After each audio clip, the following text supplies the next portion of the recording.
started screaming at each other like, hurry, we gotta save this kid, we're losing him. I watched my own flatline from above go from beep, beep, beep to beep. I was shown this in-depth view of my life as if it were a movie.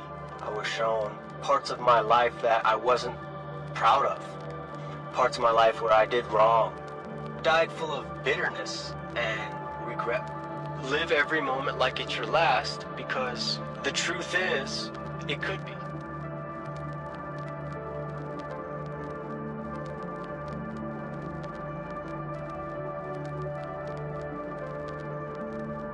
Hi, my name is Bubba Herrick. I am 24 years old from Tampa, Florida. The reason I am recording this from my car is because I am on the road right now traveling the country. I currently live in my vehicle, and that is where I am recording from, is my new home. So in 2019, I was a Division I baseball player. I played baseball my entire life. It was all I ever dreamed about doing.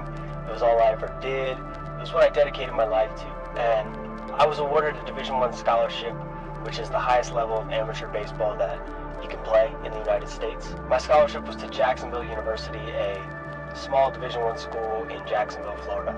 And my freshman year, right when I got on campus, essentially, I tore up my elbow and I got injured. That led me into a hospital to get surgery on it. The surgery is often referred to in the baseball world as Tommy John surgery. And Tommy John surgery usually lasts between 12 to 16 months recovery time. So the surgeon assured me before I went in for surgery that in 12 to 16 months I was going to be back on the mound, throwing harder than ever, performing at my peak, and in 2 years I was going to be an All-American, and then in 3 years I was going to be a draft pick. And that was my expectation going into surgery. So the day before my surgery, I had this pre-operation meeting where they ask you all these questions, and one of the questions didn't really sit right with me. It caused like a pit in my stomach almost, and the question was, are you allergic to anesthesia? And the reason it caused a pit in my stomach is because I didn't know the answer, and that seemed like a very important question to know the answer to. So I told the lady, it was a nurse who was asking me these questions, I told her no. I said, I'm not allergic to anesthesia, I don't think so, but there's only one way to find out. So the next day heading into my surgery, I was in this pre-operation room in my hospital gown, hooked up to an IV with that, that machine that has your heart beat on it and the red line. I don't know what that's called. But anyways, I'm in this room and my surgeon comes in and he says, all right, you ready for surgery? And I was like, yeah, of course. And he says, okay, here's what's gonna happen. We're gonna put the anesthesia in your IV. That way you don't feel a thing. By the time we get from this pre-operation room to that operating room, which was about 10 to 15 feet, he said, you're gonna be under anesthesia, you're not gonna feel a thing during surgery, and we're gonna get you out of here back to Tampa as fast as we can. The doctor begins to wheel me into the operating room, and I was still fully conscious. I didn't feel the anesthesia hit me, and I just kind of closed my eyes to try and doze off, because I figured maybe they've done this thousands of times by now, maybe it's just taking a little bit longer to hit me. So the doctors were about to get set to cut me and perform my surgery, and I was still fully awake, but I just closed my eyes like this, and I was waiting to see if it hit me, and it never did. So as they're inching closer to my elbow with their tool that they cut into me with, I felt them suddenly start to pull back, and I thought to myself, wow, okay, good, like they know I'm not under the anesthesia, maybe they're gonna give me some more, because they know it's not working. But then suddenly I started to hear this panic in their voices, and they started screaming at each other like, hurry, we gotta save this kid, we're losing him. All of a sudden I was watching the entire scene from above. It was almost as if there were a glass panel in between where I was up here and where I was down here. And I was just looking at my body on the operating table, and I saw it turn like a bruise-like purple, and then it transferred from the purple to this lifeless blue, And then it transferred into this corpse-like white, and then I watched that heart machine go from beep, beep, beep to beep, and I watched my own flatline from above. After I saw my flatline, I was immediately seamlessly shuttled into this review of my life, and I believe it's called a life review, but I was shown this in-depth view of my life as if it were a movie from a third-person perspective in minute detail, every single detail of my life from start to finish. I was shown moments of my life that I completely forgot about, some of them willingly. I was shown parts of my life that I wasn't proud of. I was shown parts of my life where I did wrong. And in my life review, I was shown core memories of mine, things that had stuck with me throughout the duration of my life. And the first one I was shown that I can remember was this moment where I was 4 years old, my dad was spanking my brother and I for an altercation that my brother and I got into. We got into trouble a lot, but my dad was spanking us with a belt, and I remember the rest of my life feeling resentful that my dad was beating us with a belt, and that's how he was expressing discipline. And for a long time, I hated my dad for the way he punished us. But when I was watching this in my life review, I was able to feel his reasoning. I had never looked at these situations from his perspective before, and although I may or may not have agreed with what he was doing, I understood in this moment why he was doing it, and I never had before. In this moment, I could feel what he was feeling, and he was just doing the best that he could to discipline my brother and I and make us the best men that we could be in his eyes.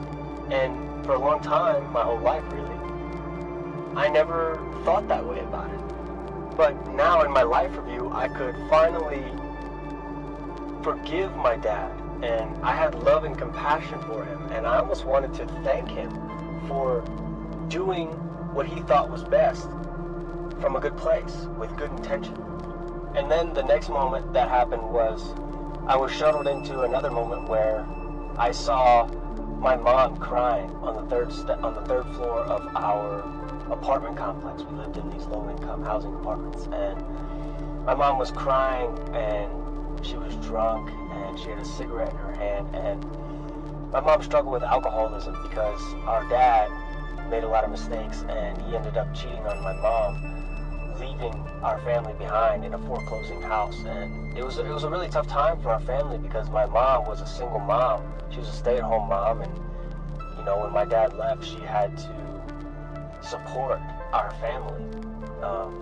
So it was really challenging for her to lose her spouse and have to step up as a single mom to raise two boys. I have a brother.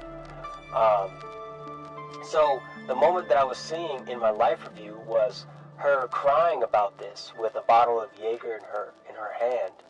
And I remember feeling so angry with her in that moment when it happened at the time, because I never understood why she was drinking so much.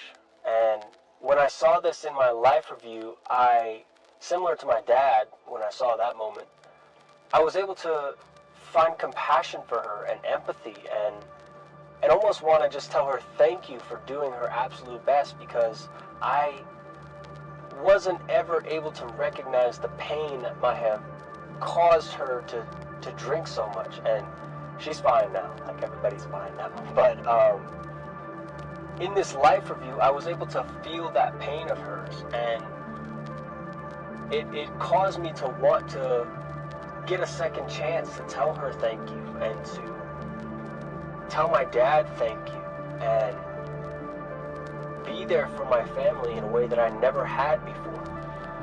And then the last moment that flashed in my life review was this core memory of mine that was just this beautiful basketball game where I played with my stepdad. After my parents got divorced, my mom met this beautiful man named Mike, and he was just an incredible soul, a gentle man, much different from my dad. And it was cool to have both of them in my life at the same time, because my dad was hard and disciplinary, and Mike was just a gentle, kind of nurturing father figure. So it was this, I was 12 years old, and Mike and I played this beautiful basketball game at his sister's house, and there was just this love exchange between him and I, where I had never experienced that before. And in my life review, I was able to feel that again.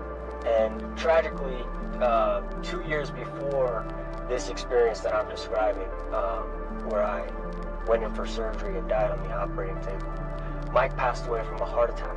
And it was a tragic blow to our family. In the life review, I was shown this beautiful basketball moment. So after my life review ended, I couldn't help but feel I couldn't help but feel angry with myself and disgusted and pissed off, because I never did tell my family thank you while I had the chance. And I never did forgive them or make amends. And I left a lot of my potential on the table as well. So when I was done watching my life review, I was angry that was it. It felt like all of my pain that I had gone through as a kid was completely wasted, and that I just wasted my life. You know, I died full of bitterness, and in my last conscious moment, I was afraid to die. I wasn't ready to die. I can't describe that feeling in words. There are no words to describe what that felt like, but the closest words I can think of are hopeless and regretful and bitter.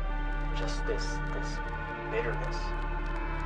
And after a while of feeling afraid to die and regretful and just hopeless, I was then transitioned into this beautiful, beautiful place where everything was crystally and blue, and it was almost as if I was perceiving the outside world from the perspective of the inside of the purest diamond in the universe. It was just magnificent, indescribable by words.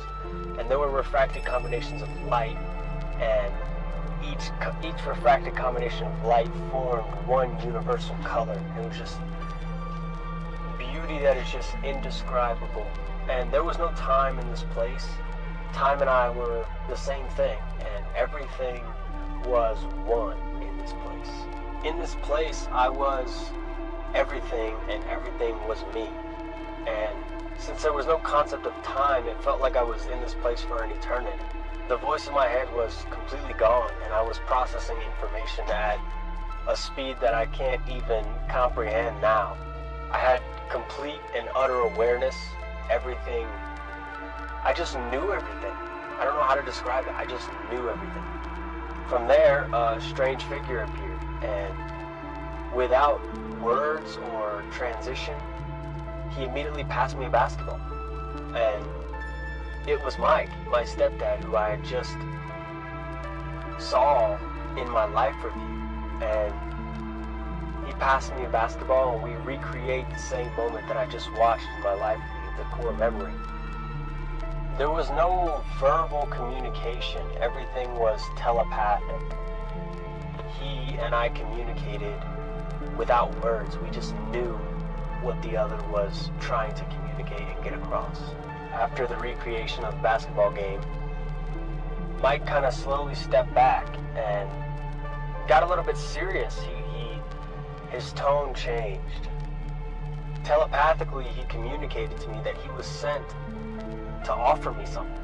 He assured me that there was no right or wrong answer in what he was about to ask me, but it seemed like there was. I don't know how to describe that, but it seemed like there was only one right answer to what he was about to offer me. He then said telepathically to me, I know what you were feeling when your life review was over. I know how badly you just wanted to go back and get a second chance.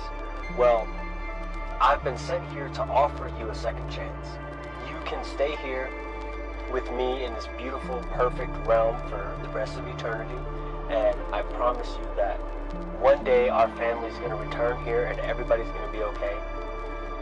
Or you can have that second chance that you wanted. But there's a catch. If you choose to go back, then you have a responsibility to live out your great purpose. He referred to it as a great purpose. So Mike told me that I had to endure the process of finding my great purpose and then living it out. He said to always follow my heart and that my heart would never guide me in the wrong direction. Even though I had no idea what my purpose was at that time, I trusted him. I made the decision to come back to this life. And then Mike slowly backed away and disappeared. And then I was face to face with myself again on the operating table, where I watched the doctor shoot me with the shot that saved my life.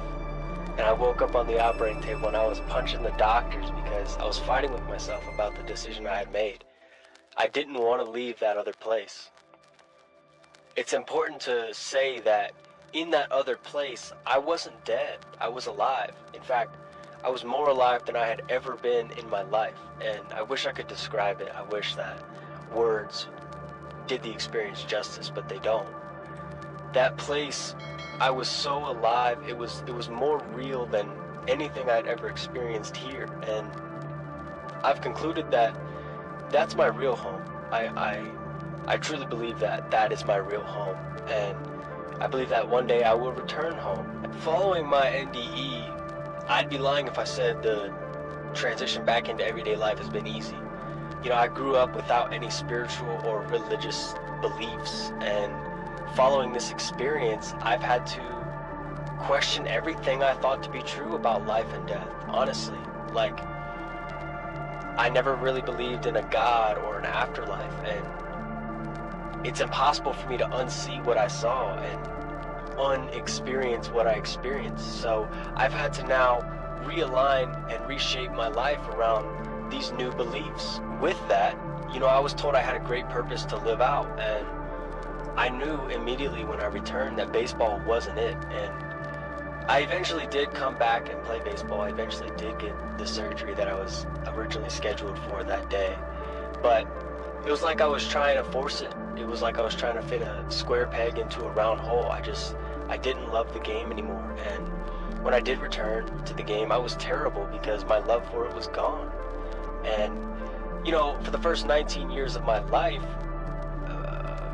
my identity, my relationships, my personality was shaped around being a hopeful professional athlete. So when I returned to this life and I didn't love the game the same, it was a very, very challenging road back to finding myself, because I thought I was a baseball player. I thought I was this person, and when I returned, I just wasn't that person. So I've lost a lot of friends because of that. My relationships with my family members have struggled immensely because they loved the old version of me, and everything's okay now. We've sorted those issues out, but I've also questioned at times and fought with myself immensely about my decision to return to this life because of how challenging the return has been and how confusing it's been for me, because I've completely lost myself. You know, I've had to unlearn who I was for the first 19 years of my life and relearn a new version of myself. So at times it's been so hard that I've wanted to go back to that place because that place just made more sense. But now I realize that I'm here for a reason, and I have found the purpose that Mike was referring to. And in my book, Becoming Ready to Die, I outline what that is. And basically, in every single moment of my life, I want to make sure that I'm ready to die, because what looking back on your life in your last moments is like, knowing you didn't give your best and not being able to do anything about it. Saying that that was the worst feeling I've ever felt in my life doesn't do it justice. I have this theory that there is only one moment in our lives that matters more than the others, and that is our last. But the thing is that none of us know when our last moment is, so it's very important to treat every single moment like it is our last. And I didn't do that the first time around. And I suffered that consequence of having the last moment of my life be the worst. So in my book, I outline the 12-step process that I've found that has helped me prepare for death, almost in the same way that an athlete would prepare for a game, or an athlete would prepare to face an opponent. When I came back, I had no idea how to deal with any of this, how to make peace with all of the change. So I only knew how to be a baseball player. I only knew how to prepare to face other teams. So I thought to myself, well, what if I could just frame death as an opponent? You know, how would I prepare? And I found that the preparation process of facing an opponent in a game like baseball and facing the ultimate opponent, which is death, it's the same process. That's what I've been given a second chance to explain through my book, Becoming Ready to Die, and my speaking and everything else that I have going on in my life. Just being an example of what I believe being ready to die looks like. I believe the purpose I was sent back to live out is to help other people not feel what I felt in those last moments of my life. If there was one takeaway that has really struck me more than anything else in this whole experience, it's you just never know when your last moment's gonna be. And I say that because I entered that surgery thinking nothing about death. I was prepared to get operated on, then sent back home, then back on the baseball field, and 15 minutes into my surgical procedure, I was dead, and there was nothing I could do about it. You know, I had no control over the situation whatsoever, and it just really put it into my perspective that, you know, people say, oh, any moment could be our last, but really, that's the truth. And it's one thing to say that, but it's another thing to live with that in the back of your mind. So for me, if I could give any advice to anybody, it would be live every moment like it's your last, because the truth is, it could be.